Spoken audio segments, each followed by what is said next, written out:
अब हम स्टार्ट करें नया चैप्टर, मॉडर्न फिजिक्स। देखिए मॉडर्न फिजिक्स में आप लोग क्या क्या पढ़ते हो? Atomic structure, photo electric effect वगैरह, एक्स रेज, रेडियो एक्टिविटी या फिर न्यूक्लियर फिजिक्स। ठीक है, ये न्यूक्लियर फिजिक्स में ही आता है। वेव मैटर्स, फिर उसके बाद सेमीकंडक्टर इलेक्ट्रॉनिक्स। सेमीकंडक्टर एक्चुअली ये इकट्ठा है, सेमीकंडक्टर सेमीकंडक्टर इलेक्ट्रॉनिक्स। इसमें आ जाते हैं आपके ईडीसी। ओके, डिजिटल, जिसमें वो गेट्स वगैरह आते हैं। ईडीसी है आपका इलेक्ट्रॉनिक डिवाइसेस, जिसमें डायोड वगैरह आते हैं, डायोड या फिर ट्रांजिस्टर्स, जिसको एम्पलीफायर की तरह यूज़ करते हैं। डिजिटल इलेक्ट्रॉनिक्स में आते हैं वो जो बाइनरी होते हैं, 0 1 0 1 0 1, जो आप पढ़ते हो, सुना होगा आपने कि कंप्यूटर जो है 0 1 की लैंग्वेज यूज़ करता है, ये वही है। ठीक है, तो उसके बाद डिजिटल इलेक्ट्रॉनिक्स बोलते हैं इसको। इसमें गेट्स वगैरह आते हैं, लॉजिक गेट्स, और लास्ट में आता है कम्युनिकेशन। तो ये सब हम पढ़ेंगे। वो पढ़ने से पहले थोड़ी सी चर्चा कर लेते हैं हम लोग। देखिए, जो एटॉमिक स्ट्रक्चर है वो एटम से शुरू होगा। ऑब्वियसली सबसे छोटी यूनिट एटम मानी जाती थी पहले पहले। ये किसने बोला था? डॉल्टन ने। ओके, तो सबसे पहले जो थ्योरी आई थी वो डॉल्टन की ही थी। ये हम आगे अच्छे से पढ़ेंगे, बस फिलहाल मैं ज़रा आपको सीक्वेंस बता देता हूँ। तो सबसे पहले डॉल्टन आया, उसने बोला कि एटम जो है वो स्फेरिकल सॉलिड पार्टिकल्स होते हैं, मतलब एटम होते हैं जिनका नाम एटम होता है, और वो बड़े छोटे होते हैं, बहुत ही छोटे, मतलब सबसे छोटे वही होते हैं, उनको तोड़ा नहीं जा सकता और कुछ नहीं किया जा सकता। ठीक है, रिजिड होते हैं मतलब। तो सबसे छोटे यही होते हैं और सभी इसी से मिलके बने होते हैं, तो लगभग उसकी सारी बातें सही थी। ठीक है, एटम के अंदर क्या है वो उसने नहीं बताया था। ठीक है, देखा तो हमने भी अभी तक नहीं है। हमने क्या मतलब, किसी ने भी एटम नहीं देखा है अभी तक, डॉल्टन से लेके अभी तक मॉडर्न इलेक्ट्रॉनिक्स में या मॉडर्न फिजिक्स में जो भी है, किसी ने भी एटम को देखा नहीं है। हम सिर्फ अनुमान लगाते हैं। और जो साइंस है, किसी महान व्यक्ति ने बोला था कि जो साइंस है दैट इज एक अच्छा अनुमान। ठीक है, a good guess. Okay, second आए जे थॉमसन। जे थॉमसन से आपने नाम सुनने शुरू कर दिए होंगे। जे थॉमसन, जे थॉमसन ने क्या किया? जे थॉमसन ने बताया, उस उनके जो मॉडल था उसको बोलते थे प्लम पुडिंग मॉडल। ठीक है, पुडिंग होता है एक टाइप का केक, और प्लम होते हैं जैसे बीच में, जैसे रेजिन्स होती हैं। ठीक है, केक के अंदर, या फिर वो चेरीज जो होती हैं, जिसको चेरीज बोलते हैं, वो चेरीज वैसे होती नहीं है बट उसको चेरीज बोलते हैं ना, वो जो आइसक्रीम के ऊपर भी डालते हैं वो। तो अगर केक के अंदर, अगर जो केक है वो पूरा पॉजिटिवली चार्ज है, तो वो जो बीच में रेजिन्स होंगी वो होंगी एक टाइप से नेगेटिवली चार्ज इलेक्ट्रॉन्स। ओके, ऐसा कुछ बोला उसने, लेकिन हमें पता है ऐसा होता नहीं है। ठीक है, तो फिर उसके बाद तब तक यही मानते रहे जब तक कोई अगला नहीं आया। फिर जैसे ही रदरफोर्ड आए, रदरफोर्ड ने क्या बोला? रदरफोर्ड ने अपना अल्फा स्कैटरिंग एक्सपेरिमेंट दिया, और वो करने के बाद जो उन्होंने ऑब्जर्वेशंस दी उसमें से कुछ एक थी, जैसे कि उन्होंने बोला कि एक बीच में एक सेंटर होता है।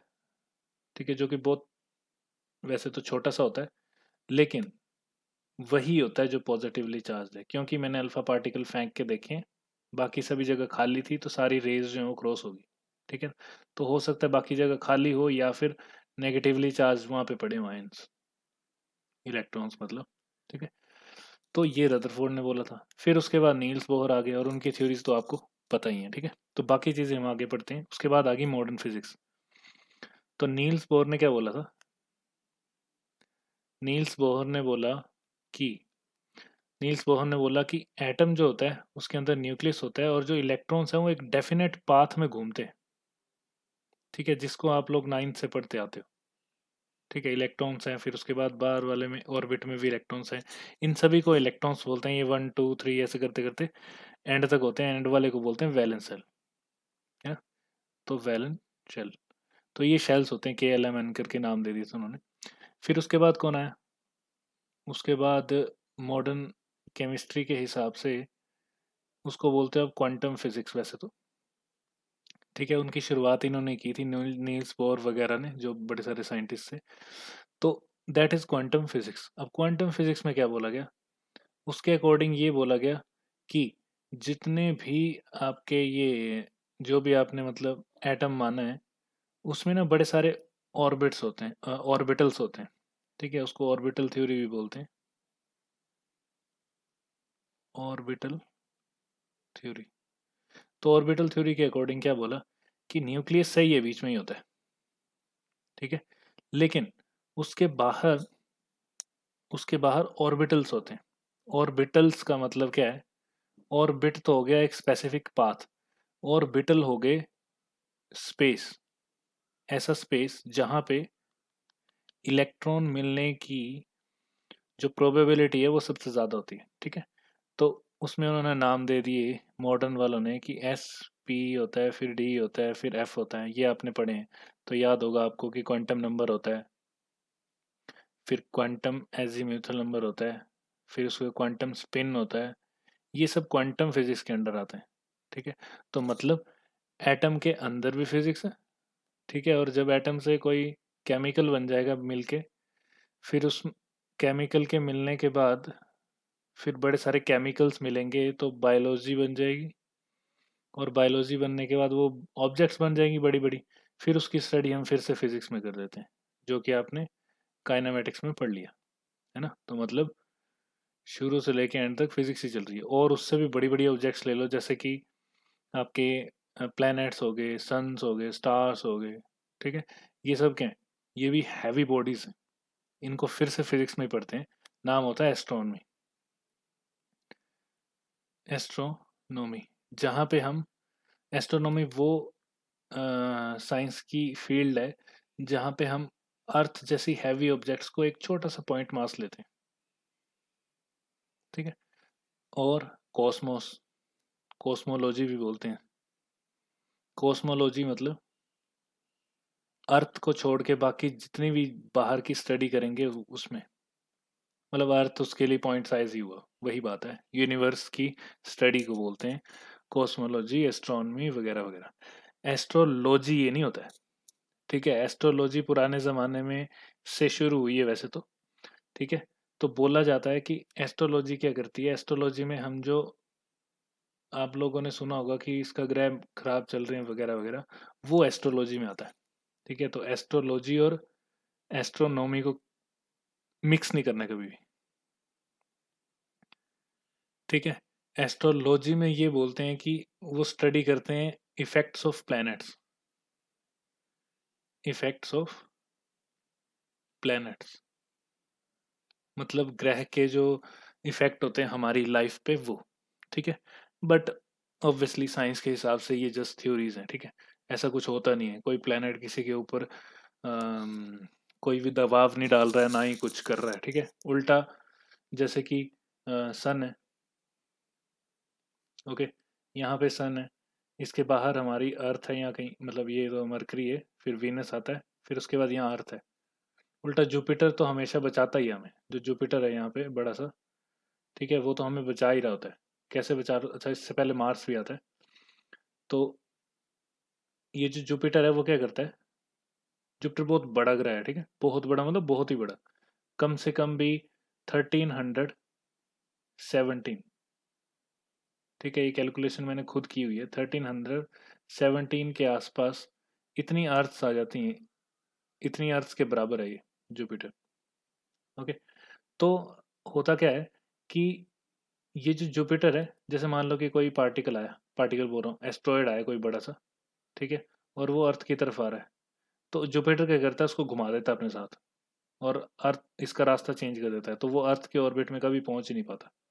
कई चीज़ें होती हैं जो पहुंच जाती हैं, जैसे जो बड़ी दूर से आ रही हो यहाँ कहीं से, जुपिटर के अलावा कहीं और से, तो वो आके क्रॉस करके चल जाती हैं। एक्चुअली खींचता सबको सन ही है। ठीक है, सन अपने अराउंड घुमा देता है। जैसे एक आता है हेलीज कॉमेट, हेलीज कॉमेट वो आता है 74 या 5 ईयर्स के आसपास, हर 74 5 ईयर्स के बाद आता है वो। तो पहले मानते थे कि वो जो आ रहा है वो अपने साथ कोई तबाही लेके आ रहा है, बट ऐसा होता नहीं था। फिर कुछ एक लोगों ने बोला कि नहीं, ये गलत बोल रहे हो आप लोग, वो कोई ऐसी चीज़ नहीं है, वो एक टाइप का प्लेनेट ही है जो सन का चक्कर लगा रहा है। ठीक है, तो ऐसे ऐसे करके तो कहाँ पहुँच गया हम एस्ट्रोनॉमी में। तो अब वापस आ जाओ, वापस आ जाओ मॉडर्न फिजिक्स में। अब देखो मॉडर्न फिजिक्स में और क्या होगा। मॉडर्न फिजिक्स में हम लोग शुरुआत करते हैं एटम पढ़ने से पहले ना, कुछ और पढ़ते हैं। एटम, इलेक्ट्रॉन्स, देखो ये किसी ने देखे नहीं है अभी तक, ठीक है। क्या क्या नहीं देखे हैं? एटम्स नहीं देखे हैं तो ऑब्वियसली इलेक्ट्रॉन भी नहीं देखा होगा, प्रोटॉन भी नहीं देखा होगा, न्यूट्रॉन भी नहीं देखा होगा, ठीक है। फिर उसके बाद फोटॉन्स किसी ने नहीं देखे। फोटॉन्स क्या होते हैं अभी पढ़ते हैं। तो ये ना किसी ने भी नहीं देखे।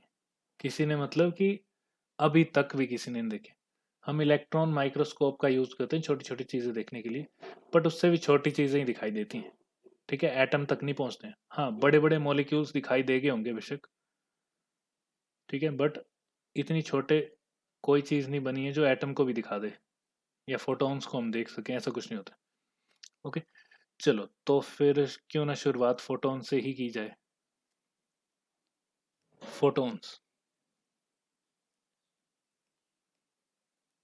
फोटॉन्स जो होते हैं ना, देखो फोटॉन्स को आप एनर्जी पैकेट्स भी बोल सकते हो। They are energy packets, packets. तो ये जो एनर्जी पैकेट्स होते हैं ना, इसी को वेव ट्रेन भी बोलते हैं। अगर आप वेव की फॉर्म में देखना चाहते हो तो वेव ट्रेन बोलते हैं इसको, क्योंकि इसमें ना सिंगल वेव नहीं होती है। ओके, मान लो कि मैं एक बात कर रहा हूँ फोटोन की, तो वो जो फोटोन होगा वो सिंगल ट्रेन नहीं होगी, सॉरी सिंगल वेव नहीं होगी, सिंगल ऐसे करके ट्रेन होती है वो। जैसे बड़ी सारी वेव्स होंगी, जैसे मान लो ये है, तो ये फोटोन नहीं है, ये तो एक वेव लेंथ हुई ना। तो इसमें बड़ी सारी वेव्स होती हैं एक सिंगल फोटोन में, और वो फोटोन बड़ा भी हो सकता है छोटा भी हो सकता है। तो मान लो कि ये इतना बड़ा है, ये ऐसे चल रहा है आगे को, तो ये जो पूरा हुआ ना यहाँ से यहाँ तक, दिस इज फोटोन। ओके, और इसी को बोलते हैं वेव ट्रेन, और इसी को बोलते हैं एनर्जी